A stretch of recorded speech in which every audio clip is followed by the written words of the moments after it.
अस्सलाम वालेकुम फ्रेंड्स, काफ़ी ज़्यादा दोस्त एक ही क्वेश्चन मुसलसल करते रहते हैं उम्रा के बारे में। और ये चंद एक क्वेश्चन बहुत ज़्यादा अहम है, आपको जानना ज़रूरी है। चाहे आप उम्रा पर जाते हैं, आपकी फैमिली या दोस्त इनके बहुत ज़्यादा काम आएंगे। थोड़ा सा टाइम निकाल के आप ये मेरी वीडियो देख लें तो आपको उम्रा से रिलेटेड बहुत ज़्यादा सवालों के जवाब इसी वीडियो में मिल जाएंगे। पहले तो एक दोस्त ने पूछा था कि अगर हम एक कंपनी की एयरलाइन पे सऊदी अरबिया जाते हैं, क्या दूसरी एयरलाइन पे हम वापस आ सकते हैं किसी और कंपनी की एयरलाइन में? तो जी हाँ, बिल्कुल आप आ सकते हैं, लेकिन अगर सेम कंपनी की एयरलाइन पे आएंगे तो वो आपको आसानी होगी, वरना इन्वेस्टिगेशन ज्यादा हो सकती है। सेकंड नंबर पे एक नया क्वेश्चन इस दफा ऐड हुआ है, मैं पहले भी बता चुका हूँ कि अब सऊदी अरबिया उम्रा वीजा पर जाने के लिए आपको 1000 रियाल कम अज कम शो मनी करवाना पड़ेगी। इससे अगर कम होंगे तो आपको एयरपोर्ट पे ही मसला आ सकता है, हो सकता है आपको ऑफलोड भी कर दिया जाए। काफी दोस्तों ने पूछा है कि 3 महीने का उम्रा वीजा होता है, तो हम अगर 1 महीने बाद उम्रे से वापस आ जाते हैं, अभी 2 माह का वीजा रह रहा होता है, तो दोबारा फिर के हम उम्रा पर जा सकते हैं। तो ये आपको बताता चलूं कि उम्रा वीजा सिंगल एंट्री वीजा होता है। इस पे चाहे आप 2 दिन बाद भी सऊदी अरबिया को एग्जिट करके अपने वतन वापस आ जाते हैं, दोबारा आप इस वीजे पे नहीं जा सकते। और जब तक ये वीजा एक्सपायर नहीं होता, नया वीजा भी नहीं लगवा सकते। अगर बहुत ज्यादा इमरजेंसी है नया वीजा लगवाने की, तो इस सूरत में आपको VFS ग्लोबल की तरफ से सऊदी एम्बेसी से कह लें कि ये वीजा कैंसिल करवाना पड़ेगा, उसके बाद नया वीजा लगेगा।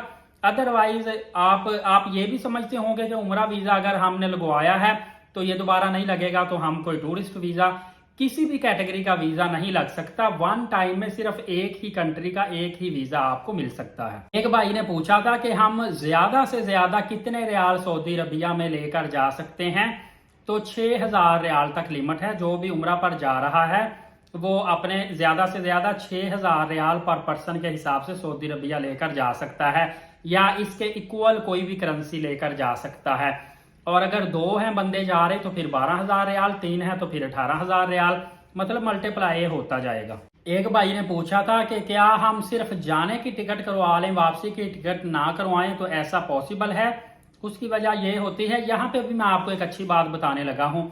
सम टाइम आप क्या करते हैं, जाने की टिकट करवा के वापसी की आप सोचते हैं कि यार कोई 4 दिन 5 दिन हफ्ता मैं लेट आ जाऊं, 10 दिन लेट आ जाऊं, माइंड चेंज हो जाता है। उसके लिए आप प्रॉपर PNR के साथ वापसी की टिकट, डिमी जिसको बोलते हैं, डिमी तो नहीं वो होगी, शॉर्ट टाइम एक्सपायरी होगी, उसकी लिमिट 4 दिन 5 दिन 3 दिन। तो आप जाने की टिकट करवा के वापसी की वहां से आप शॉर्ट टाइम की टिकट करवा लिया करें, PNR के साथ होती है, रिकॉर्ड उसका आता है। और फिर जब सऊदी अरबिया में आप एंटर हो जाते हैं, उसके बाद वो टिकट 3-4 दिन बाद ऑटोमेटिक कैंसिल हो जाती है। ज्यादा से ज्यादा उसका 1500-2000 रुपए खर्चा आता है। उसका आपको ये फायदा है कि 3 माह उम्रा वीजा आपका होता है, तो आप वापसी जब आपका दिल करे फिर रिटर्न टिकट बनवाकर वापस आ सकते हैं। इस तरह आपके पास फ्लेक्सिबल टाइम होता है। अदरवाइज अगर आप पहले ट्रैवल एजेंट को नहीं बताते, वहां पे जाके आप फिर ट्रैवल एजेंट से रब्ता करते हैं कि यार मेरी इस तारीख की वापसी है, मैं तो अभी 10 दिन और गुजारना चाहता हूं, तो सम टाइम ये भी होता है कि आपकी टिकट नॉन चेंजेबल होती है, तारीख चेंज ही नहीं हो सकती। सम टाइम ये होता है कि आपको 8-10 हजार 12,000 15,000 रुपए तक पे करना पड़ता है तारीख चेंज करवाने का। तो वो परेशानी ज्यादा है, या ये जो 2000 लगा के आपने डिमी टिकट करवानी है, तो लिहाजा ये तरीकेकार होता है। इस तरीकेकार के तहत आप लॉन्ग स्टे कर सकते हैं उम्रा वीजा पर। एक भाई ने पूछा था कि अगर हम मदीना शरीफ से वापस मक्का पाक आते हैं तो एहराम कहाँ पे बांधेंगे, मिकात कहाँ पे होगा, क्योंकि बस से तो जुल्हुलैफा का मकाम है। तो काफी दोस्त जो हैं वो इसी तरह ही करते हैं, अपने होटल से एहराम बांध लेते हैं मदीना शरीफ में, उधर मन के चलते वक्त वहां से कहीं से एहराम बांध लेते हैं, और जब ट्रेन जा रही होती है, मिकात आता है, वहां पे अनाउंसमेंट की जाती है, तो वहां पे फिर कुछ लोग ट्रेन के अंदर भी कैबिन वगैरह बने या गुसल खाने वॉशरूम टाइप वहां पे बांध लेते हैं, वो आपकी मर्जी है। बेहतर यह है होटल से एहराम बांध ले, जहां पे मिकात आएगा अनाउंसमेंट ट्रेन के अंदर की जाती है, वहां से आप उम्रा की नियत कर लिया करें। एक भाई ने पूछा था कि उम्रा वीजा पर डायलिसिस जो होते हैं, क्योंकि इसके साथ हेल्थ इंश्योरेंस भी आपको मिलती है, तो डायलिसिस करवा सकते हैं कि नहीं। आपको बताता चलूं कि डायलिसिस हेल्थ इंश्योरेंस पर नहीं होते जो उम्रा वीजा के दौरान मिलती है।